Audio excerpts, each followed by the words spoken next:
네, 이틀 전이었습니다. 정부가 문재인 정부의 신재생 에너지 사업에 대해서 합동조사를 벌인 결과 2,616억 규모의 부실 관리와 부당 대출 사례가 적발이 됐다. 이렇게 발표를 했습니다.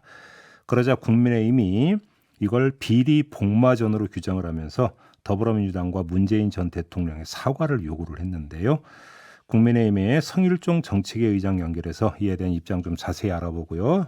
당내 현안에 대한 입장 좀 들어보도록 하겠습니다. 나와 계시죠? 예, 안녕하십니까. 성일종 의원입니다. 안녕하세요, 의장님. 비리 예, 복마전으로 규정을 하셨던데요. 좀 이렇게 규정한 좀 이유를 좀 말씀을 해주시죠. 이 전력산업 기반 조성 사업에 관련된 운영 실태잖아요. 네. 이것은 국민의 세금에 관련된 부분이고 또 우리 국민들이 쓰고 있는 전기료와 관련된 부분이에요. 네네. 그런데 이것을 다 검토를 해보니까 12개 전국의 지방자치단체 중에서 그것도 12개입니다. 네. 2조 1천억인데 금액으로는 이 중에서 조사를 해보니까 2,267건의 금액으로는 2,616원이 위법하고 부당한 집행행위를 발견한 거지요. 네. 세 가지 사례를 말씀을 드리면 우선 태양광 설치할 때 이제 그 대출을 받지 않습니까? 그래서 위법하고 부적정한 대출 사례인데 이때에 허위 세금 계산이나 과다 계산 같은 거를 해가지고 이 적발된 것이 1,406건에 1,847억 원입니다. 예. 두 번째로는 보조금 사업의 위법 부당한 집행 사례인데 이제 발전소 주변 지역을 지원하는 그 항목이 있거든요. 예. 그런데 여기에 도로나 수리시설 이런 공사를 하는데 입찰 가격을 낮춰가지고 특정 업체한테 수의 계약을 하도록 결산서 같은 경우를 조작한 사례예요. 예를 들면 금액이 10억인데 10억을 공개 경쟁 입찰을 해야 될 거 아니겠습니까? 예. 근데 그거를 1억씩 미만으로 쪼개가지고 주고 싶은 기업한테 준 거예요. 이런 것들이 845건에 583억 원이고요. 예. 세 번째로는 입찰 단합 같은 경우 해가지고 16건에 186억 원입니다. 그래서 이러한 사업들이 이게 국민의 세금으로 운영되는 건데 이러한 수없이 많은 이런 변칙과 편법의 부당 이런 사례가 있는 거죠. 예. 그래서 이런 것들을 그동안 뭐 했는가? 그러면 이런 곳에서 기생하고 있는 많은 이 권력 주변의 사람들이 그동안 이 많은 이 잘못된 행위, 위법한 행위를 저지른 것인데 이게 12개 지방정부에서만 나왔는데 전국으로 확대해보면 어떻게 되겠습니까? 그래서 이 부분에 대해서는 분명히 잘못된 것이다 라고 알겠습니다. 생각을 하고요. 예. 저희가 분명히 정리를 좀 하나 할 게 있습니다. 뭐냐면 문재인 정부에서 진행을 한 이 신재생 에너지 태양광 산업은 문재인 정부의 독창적인 어떤 사업의 아이템이 아닙니다. 그 전부터 해왔던 거잖아요. 그렇습니다. 예. 이명박 박근혜 정부에서부터 해왔던 거고요. 예. 2012년도에는 1,050메가 정도로 시작을 했었죠. 계속 늘어난 거지요. 예. 그래서 2020년도에는 이제 17,323메가 정도까지 늘어났는데 이 방향성은 옳은 방향이에요. 네. 윤석열 정부도 신재생 에너지를 꼭 해야 될 곳, 이런 곳에서는 적극적으로 추진하고 또 기술 개발도 장려를 할 겁니다. 그러나 이러한 사업을 하면서 권력 주변에 기생으로 붙어가지고 나쁜 짓 한 사례 같은 경우에 대해서는 분명히 메스를 가야 되는 부분인데 이것들이 어떤 점검 절차도 없었고 방치된 상태에서 권력에 기생하거나 아니면 권력자들하고 결탁을 해가지고 했었던 이 사업에 대해서는 반드시 정상화를 시켜야 되고 또 올바로 잡아야 한다고 알겠습니다. 생각을 합니다. 자, 그 의장님이 지금 쭉 정리를 해주셨는데 예를 들어서 이제 그 2,600 규모 가운데 가장 큰 규모가 이제 1,847억 대출건이잖아요. 그렇습니다. 이 예. 대출건도 그렇고 500억이 넘는 보조금 지급도 그렇고 이게 지금 문제가 발생하면 회수가 가능한 거 아닙니까?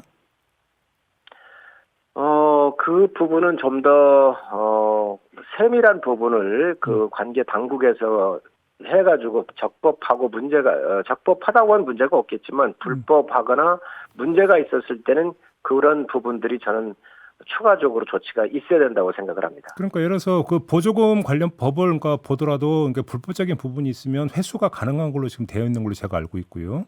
예. 그다음에 대출 같은 경우는 말 그대로 대출이기 때문에 이거는 그냥 그 먹튀가 될 수 있는 부분이 아니지 않습니까? 그런 부분들에 대해서 문제가 있으면 분명히 그 바로 잡아야지요. 아, 물론이죠, 이거는. 예. 그 저희가 조금 전에 2부에서 이제 그 청와대에서 근무했던 더불어민주당 윤건영 의원에게 이 질문을 드렸어요.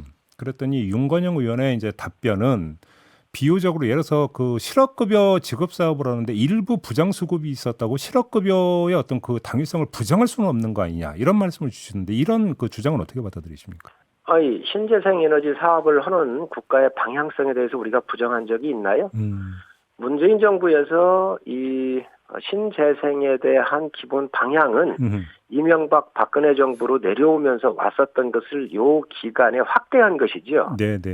그 방향성을 저희가 부정하거나 정책 흐름에 대해서 문제를 제기하는 게 아니라 이때 굉장히 3배, 4배씩 규모가 커졌잖아요. 네네. 그걸 커지면서 권력 주변에 있는 사람들이 이러한 사업을 편법과 적법하지 않게 위법 부당하게 한 거에 대한 국가의 바로 세우기다 이렇게 보시면 될 것 같습니다. 알겠습니다. 그다음에 윤건영이 또 하나 주장했던 게 뭐냐면 이건 국무조정실이 이제 발표하기도 했던 건데 이 합동조사를 작년 9월부터 시작을 했더라고요. 보니까 문재인 정부 때잖아요.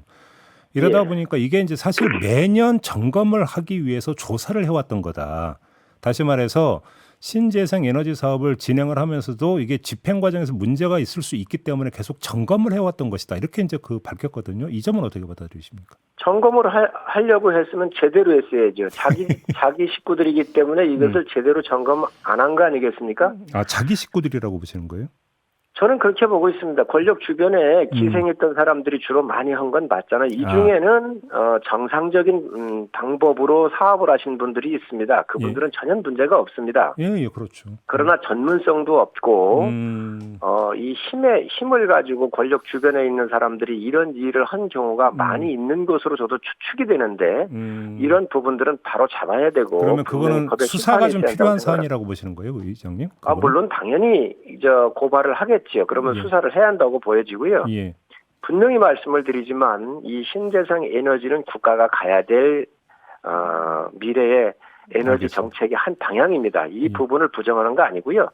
문재인 정부에서 잘한 부분이 있으면 저희는 계승할 겁니다. 커넥션이 있었고 이 커넥션을 통해서 비리와 특혜가 있었다면 그건 당연히 차전해서 그 처벌을 해야 되는 문제라고 보고요. 다만 그 국무조정실에서 밝힌 내용을 보면 이렇게 되어 있더라고요. 전 정부가 신재생 에너지 정책 드라이브를 강하게 걸다 보니 말단 집행 과정에서 문제가 생긴 것으로 본다. 발표 내용이 이렇게 되어 있는데 이 말단 집행 파트가 바로 기초 단체가 되는 거잖아요, 의장님. 특히 이제 보조금 지급 주체 같은 경우는 그렇게 되는 거 아닙니까?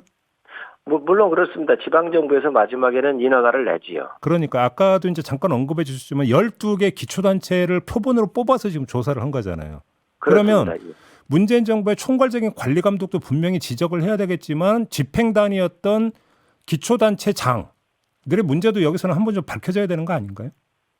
그런 부분들이 예를 들면 뭐 여러 가지 그 쪼개기 문제라든지 그리고 정말 그 법을 제대로 지키지 않은 부분들 같은 경우는 수사를 하게 되면 그런 부분들이 나오지 않겠습니까? 그러니까요. 그러니까 제가 이 질문을 드렸던 취지 중에는 이 기초단체장 같은 경우는 정당에 소속되어 있는데 어떻게 되어 있느냐 이것도 좀 봐야 되는 거 아닐까 싶어서 한번 여쭤봤던 거고요.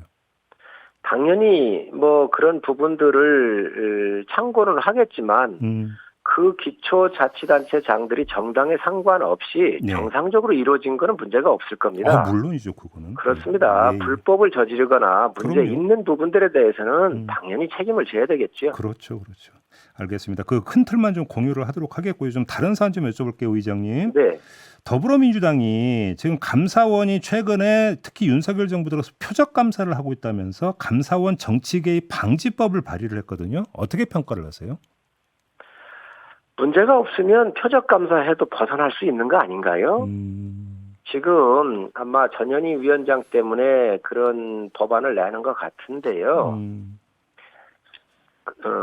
국민권익위는 이해충돌과 관련되는 거가 중심이 그 업무 중에 가장 큰 부분 중에 하나입니다. 네네네. 그런 부분들에 대해서 내부 문제로부터 지금 나오는 문제인데 그거를 그렇게 호도하는 것은 바람직하지 않다고 보여집니다. 아, 그래요? 근데 좀 감사원의 감사가 한 번 2주 연장했고 또 연장을 하고 이러면서 감사원 직원들의 이야기에 따르면 전현희 위원장 관련 얘기만 집요하게 물어본다는 지금 주장도 나온 바가 있거든요.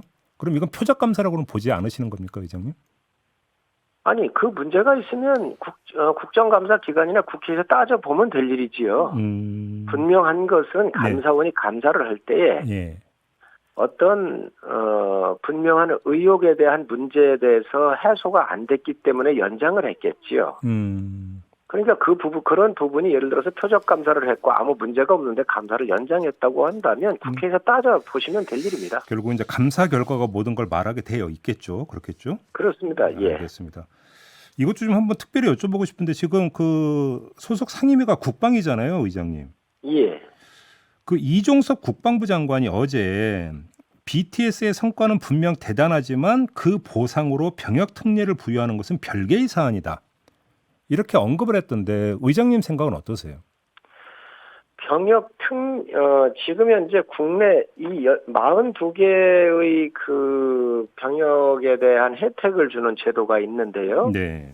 예를 들면 동아 콩쿠르에서 우승하거나 또 동아 콩쿠르 중에서도 발레 경연대회에서 우승해도 면제를 해줍니다. 어허. 전주 대사슴 놀이에서 우승을 해도 면제를 해줍니다. 칠레 같은 데 가서 클래식 기타 우승을 해도 면제를 해주고 삿포로에서 열리는 경연대회 가서도 이런 면제를 해주는데 이런 것들이 42개예요. 제가 드리는 말씀은 지금 이러한 병역에 대한 대체복무로서의 혜택을 주고 있는 42개가 있는데 네. 이 42개하고 그러면 BTS 같은 앞으로 대한민국을 빛냈거나 또 빛낼 그러한 젊은이들이 있는데 이러한 세계적인 빌보드 어워드, 아메리칸 어워드, 에이미 어워드 같은 경우에서 그래미 어워드 같은 경우에서 우승을 해도 이러한 다른 데에서는 혜택 받고 있는 것과 이런 그래미 어워드 같은 데에서 상을 받더라도 안 해주는 거하고 형평이 맞느냐를 우리는 보는 거예요. 그러니까요. 근데 그렇습니다. 의장님 그래서 제가 한번 대놓고 그러니까 질문 드려보고 싶은 게 있는데요. 그러니까 국방부는 보니까 좀 눈치를 보는 것 같은데 솔직히 국민 여론이나 이런 거. 솔직히 문재인 정부에서도 눈치를 봤고요. 그러니까. 지금 국방부도 눈치를 보고 있습니다. 그럴 거면 차라리 예. 국방이 여야 의원들이 한번 해가지고 한번 결의를 하는 건 어떻게 생각하세요? 그 결론이 뭐가 되는지 간에. 저는 찬성을 합니다. 근데 어떻게 결의 여지는 있습니까? 의견 통일은 좀 됩니까? 국방위원들 사이에서. 국방위의 의원들 중에서도 또 눈치 보는 의원들이 있습니다. 어렵겠네요, 그러면. 쉽지는 않은 문제인데요. 국민들께서 정확하게 이해를 지금 해주셨으면 좋겠다. 이거는 어떤 BTS를 그 군대에 대한 혜택을 주려고 하는 게 아니고 네. 지금 주고 있는 이러한 제도와 형평에 맞지 않기 때문에 이것을 균형을 맞추자고 하는 게 첫 번째 목적이고요. 알겠습니다. 그리고 국가는 국가의 여러 가지 이득이 있지 않습니까? 예. 그래서 국가 이득적 측면에서 봐야 되고 또 군을 면제하는 게 아니라 대체복무를 할 수 있도록 하자는 거예요. 알겠습니다. 그래서 그런 측면에서 좀 이해가 필요한 부분입니다. 알겠습니다. 오늘 말씀 여기까지 드려야 될 것 같네요. 고맙습니다, 의장님. 네, 감사합니다. 네, 지금까지 성일종 국민의힘 정책위 의장이었습니다.